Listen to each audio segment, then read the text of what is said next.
अहलावत जी, हमारे सरपंच सतीश जी, अमरजीत अहलावत जी, हमारे भाई तस्वीर जी, कोई बहुत लगे हुए थे, मैं देख रहा था।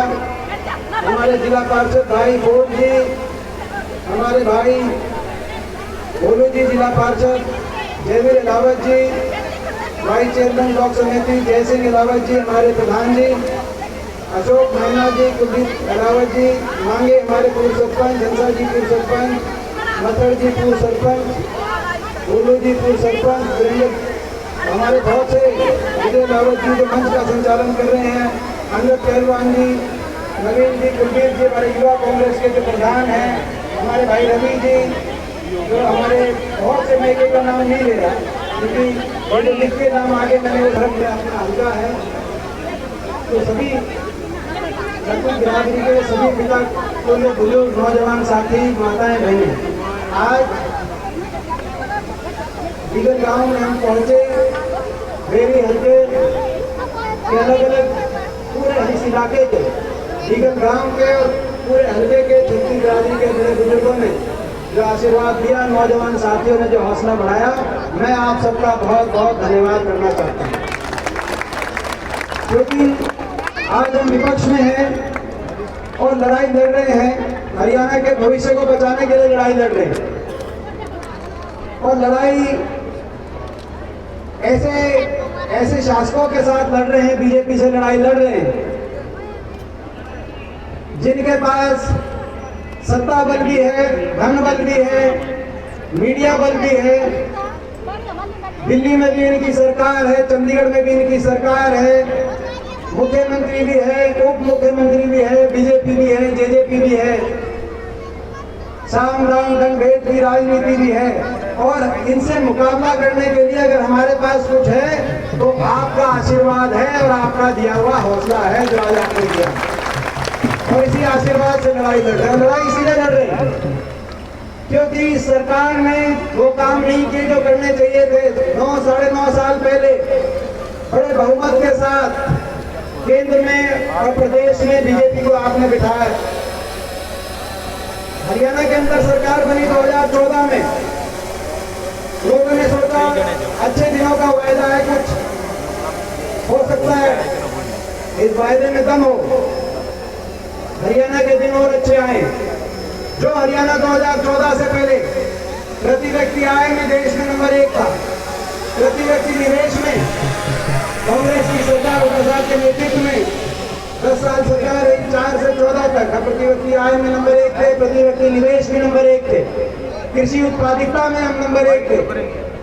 गरीब कल्याण की योजनाओं में, चाहे 100 गज के प्लॉट की योजना हो, चाहे मकान की योजना हो, चाहे पीने के पानी टंकी टूटी की योजना हो, चाहे स्कूल के अंदर वजीफे की कोई योजना हो, चाहे देश में सर्वाधिक बुढ़ापा पेंशन की बात हो, देश में नंबर 1 हरियाणा माना जाता था। खेल खिलाड़ियों के मान सम्मान में हरियाणा देश में सबसे आगे हरियाणा गिनती होती थी। 10 साल आपसी भाईचारे में हरियाणा का मिसाल दिया जाता था। ना 10 साल में कहीं भाईचारे पे को खरोच आई, ना 10 साल किसी वर्ग को धरने पे बैठना पड़ा, चाहे किसान हो, चाहे नौजवान हो, चाहे व्यापारी हो, चाहे कर्मचारी हो, किसी को सरकार के खिलाफ धरने पे बैठने की जरूरत नहीं पड़ी। और सरकार ने 10 साल तक कहीं लाठीचार्ज, गोली की तो दूर की बात है, पुलिस की आर्मी की गोलियों की दूर की बात है, कहीं लाठीचार्ज की 10 साल करने की आवश्यकता नहीं पड़ी। शांति, अमन चैन, शांति, खुशहाली से प्रदेश आगे बढ़ा। प्रदेश में एक बात होती थी तो विकास की बात होती थी। कहाँ पे मेट्रो आई, कहाँ पे रेल लाइन निकली, कहाँ से हाईवे निकला, कहाँ तरह के कारखाने लगे, कहाँ एम्स का अस्पताल आया, इस बात की चर्चा होती थी। देश में हरियाणा का नाम था। वायदा आया, अच्छे दिन आएंगे, महंगाई कम कराएंगे, विकास को और बढ़ाएंगे। लोगों ने मौका दिया और चंडीगढ़ में खट्टर सरकार बन गई। लेकिन आज 9.5 साल के बाद जो हरियाणा देश में नंबर 1 पे होता था, आज वही हरियाणा 9.5 साल की सरकार के बाद विकास में तो 17वें और 18वें पायदान में पहुंच गया। विकास दर में जो नीति आयोग बता रही है, मगर देश में नंबर 1 पहुंच गया। तो बेरोजगारी में आज देश में नंबर 1, दिल्ली के 3 तरफ बहता हरियाणा। ना सरकारी नौकरी मिल पाई, एक के बाद एक घोटाले सरकारी नौकरियों में, SPSC घोटाले, पेपर लीक घोटाले, HSSC घोटाले, सरकारी नौकरी जो स्थायी थी उसको अस्थायी कर दिया गया। फौज की नौकरी में अग्निपथ ले आए, वो अस्थायी। हरियाणा सरकार की नौकरी में कौशल निगम ले आए, वो अस्थायी।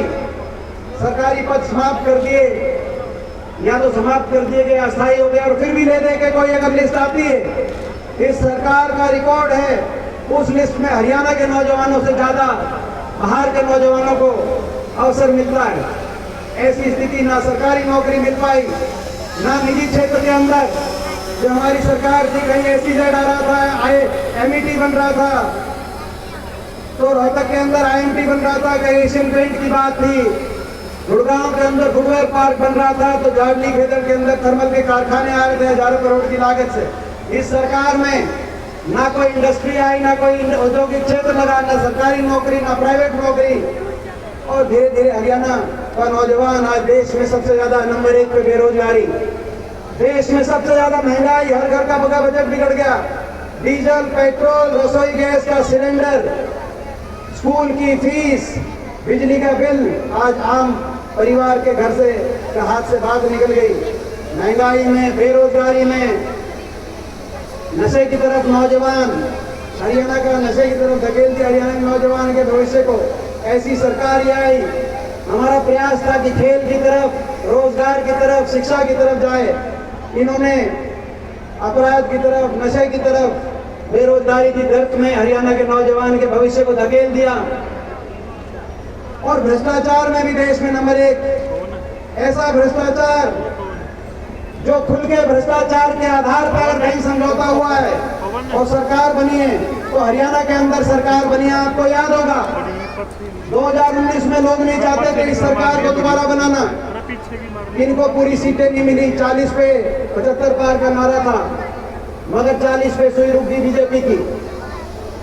मगर एक पार्टी, जेजेपी पार्टी, उसने समर्थन दिया और समर्थन देके कहा कि 5100 बुढ़ापा पेंशन पे समर्थन दे रहे हैं।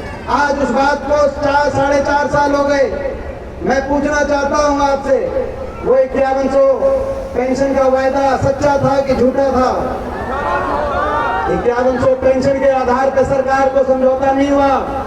इनको समर्थन जेजेपी ने 5100 बुढ़ापा पेंशन पे नहीं दिया था।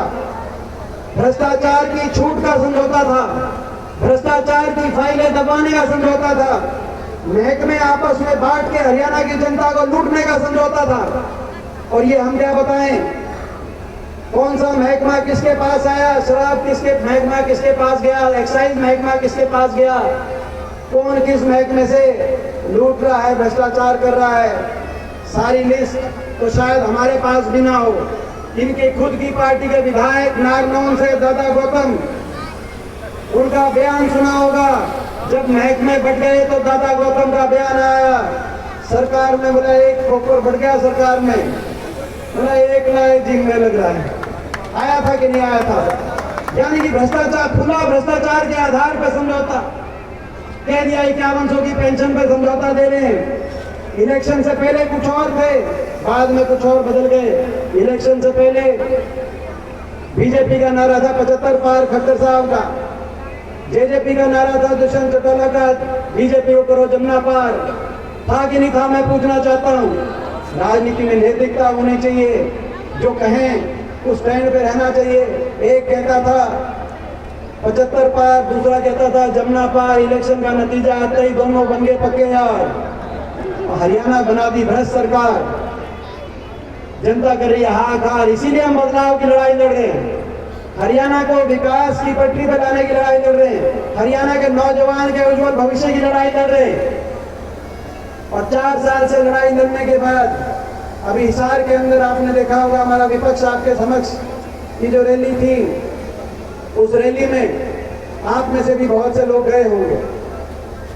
उस रैली में जब असंख्य बड़े बुजुर्ग लोग पहुंचे और जो आशीर्वाद दिया, मैं कह सकता हूँ उस रैली के बाद हेलो अब हरियाणा में हमारे ज्यादा है। नाम विपक्ष आपके समक्ष नहीं है, क्योंकि हम विपक्ष नहीं रहे, हम विकल्प बन गए हैं। वो विकल्प आपके समझ का कार्यक्रम उसको माना जाए। और विकल्प हरियाणा की जनता आज कांग्रेस पार्टी को विकल्प के रूप में देख रही है। चौधरी भूपेंद्र सिंह हुड्डा जी के नेतृत्व में आज विकल्प के रूप में देख रही है और विकल्प के संकल्प होते हैं। और आज हम संकल्प करना चाहते हैं प्रदेश में। हमें विश्वास है कि आपके आशीर्वाद से बदलाव होगा, क्योंकि हरियाणा के कोने कोने में एक ही गूंज आ रही है, एक ही बात, डबवाली से लेकर होडल तक, क्योंकि एक एक जगह में जा रहा हूं और एक ही बात आ रही है। खट्टर सरकार, बीजेपी जेजेपी सरकार जा रही है और हुड्डा साहब के नेतृत्व में कांग्रेस पार्टी की सरकार आ रही है। लोगों ने मन बना लिया है और हमने भी संकल्प किया है कि हरियाणा को दोबारा से विकास में नंबर 1 बनाएंगे, विकास की पट्टी पे लेके आएंगे। हरियाणा में वही खुशहाली, भाईचारा और विकास का दौर लाएंगे। हमारा संकल्प है।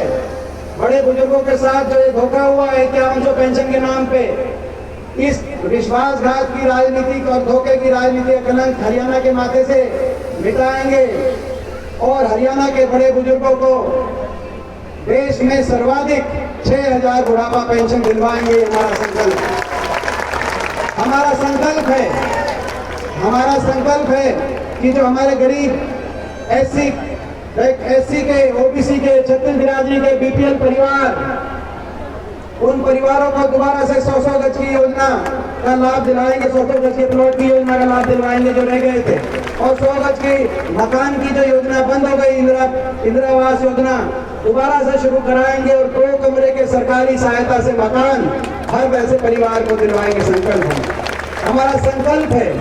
देश के प्रदेश के खिलाड़ियों को वही सम्मान दिलाएंगे।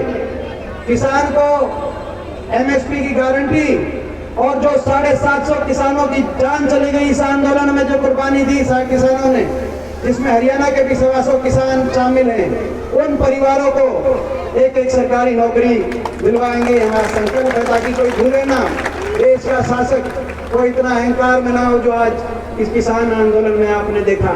हमारा संकल्प है महंगाई की इतनी मार, जिस आधार पर हिमाचल प्रदेश की कांग्रेस की सरकार में सरकार बन गई और कर्नाटक में कांग्रेस की सरकार बन गई, उसी आधार पर हरियाणा के हर बिजली उपभोक्ता को 300 यूनिट फ्री बिजली तक दिलवाएंगे। ये हमारा संकल्प है। और भाई हमारा संकल्प है कर्मचारी को ओल्ड पेंशन स्कीम, हमारा संकल्प है जो हमारी बाकी कांग्रेस की सरकारों में जैसा ओल्ड पेंशन स्कीम का लाभ मिला है, कर्मचारी को ओल्ड पेंशन स्कीम, और नौजवान को जो 2 लाख नौकरी या तो समाप्त कर दिया, जो एडवर्टाइज नहीं करी, नौकरी नहीं निकाली, या जो अस्थायी कर दी कौशल निगम के माध्यम से, सरकार बन गई 2 लाख सरकारी नौकरी जो इन्होंने जो समाप्त कर दी, नौजवान को रोजगार के लिए दिलवाएंगे। हमारे संकल्प हरियाणा को विकास की खुशहाली की पट्टी पे, हमारा संकल्प, ये हमारे संकल्प। मैं मगर एक बात आपसे कहना चाहता हूँ, इन्होंने विकास की पट्टी से उतार दिया, हरियाणा को महंगाई, बेरोजगारी, भ्रष्टाचार की भेंट चढ़ा दिया। लेकिन इस सरकार को बदलना इसीलिए भी जरूरी है कि इन्होंने एक और नुकसान किया, काम ना भी करते तो भी हम काम चला लेते, मगर ये तो ऐसी सरकार आई जिन्होंने काम बिगाड़ दिया, जिन्होंने हर वर्ग का अपमान किया।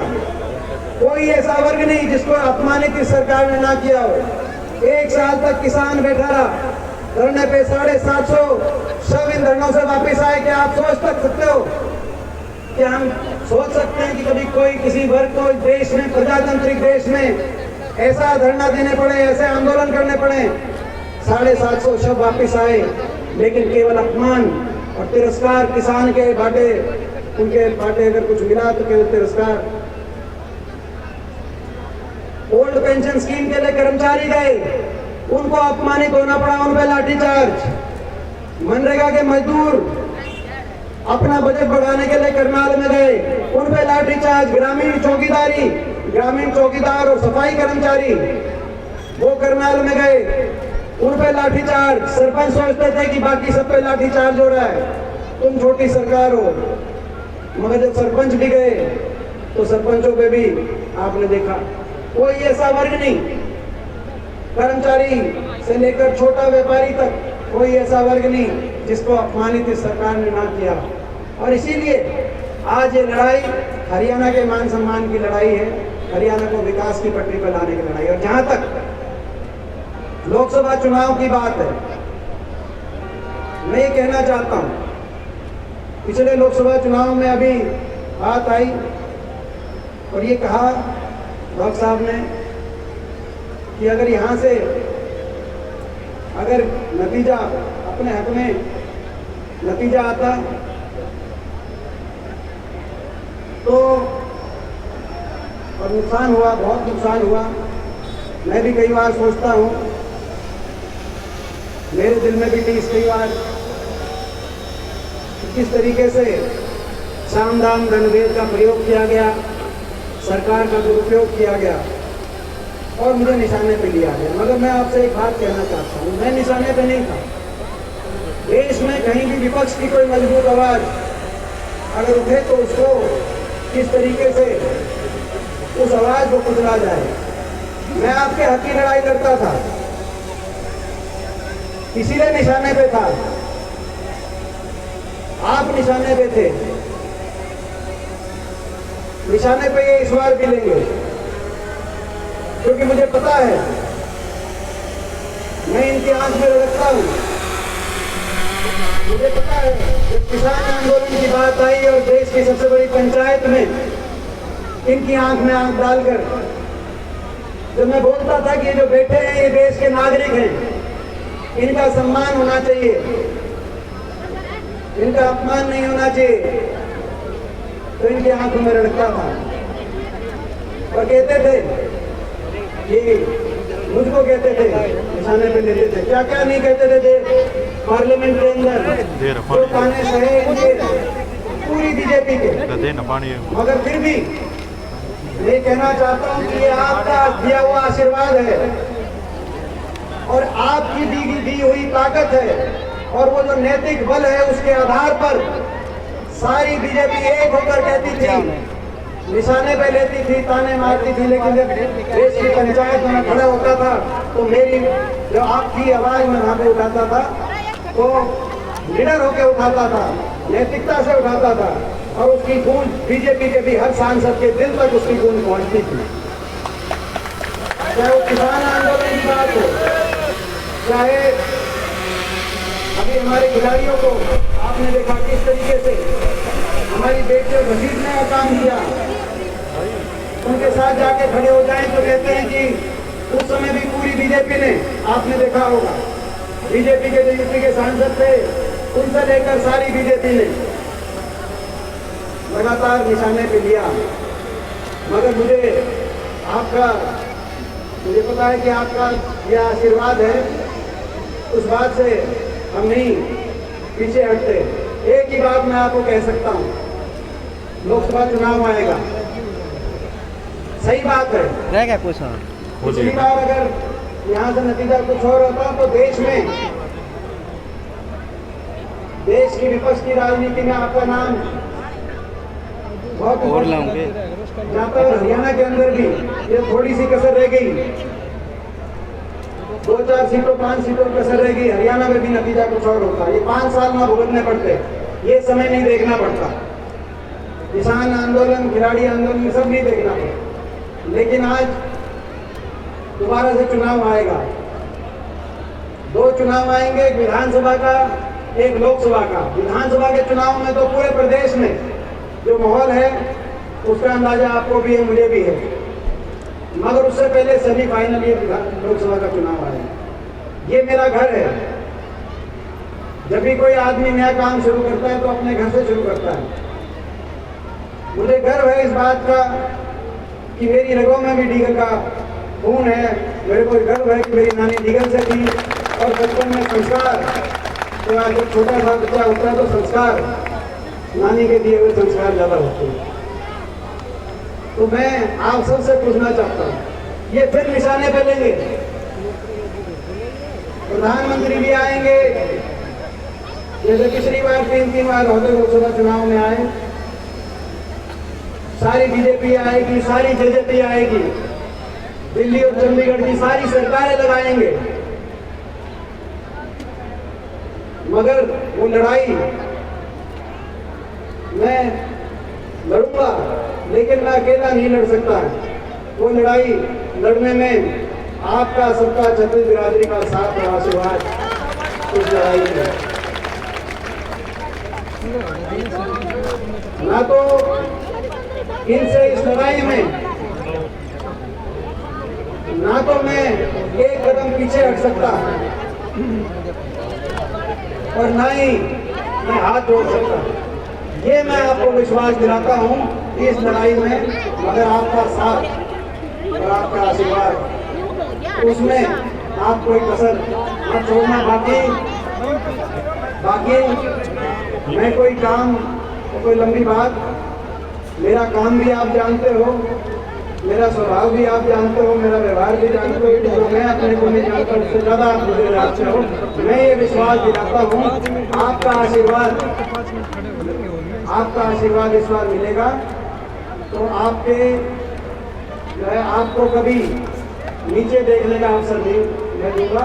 आपको आशीर्वाद मिलेगा तो आपके नाम को ऊपर लेके जाऊंगा और आपके सीने को आप गर्व से कह सकोगे, ऐसा मेरा हमेशा प्रयास रहेगा। तो उसमें कोई तो भाई अपने घर से काम शुरू करते हैं तो करते काम शुरू, बताओ भाई। तो लोकसभा का आज से भाई घर से अब भाई जो जहाँ तक एक बात आई गांव की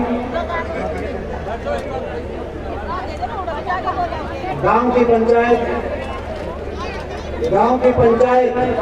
मिली और गांव की पंचायत ने एक बात रखी कि गांव में कॉलेज होना चाहिए, जीवन गांव में, और बहुत अच्छी बात है। और यही इस मान से का साथ तो है, ये तो कहने की भी बात नहीं है। अभी अगले साल का सेशन मार्च से लगेगा, अभी 2-3-4 महीने बचे हैं जो इस सरकार के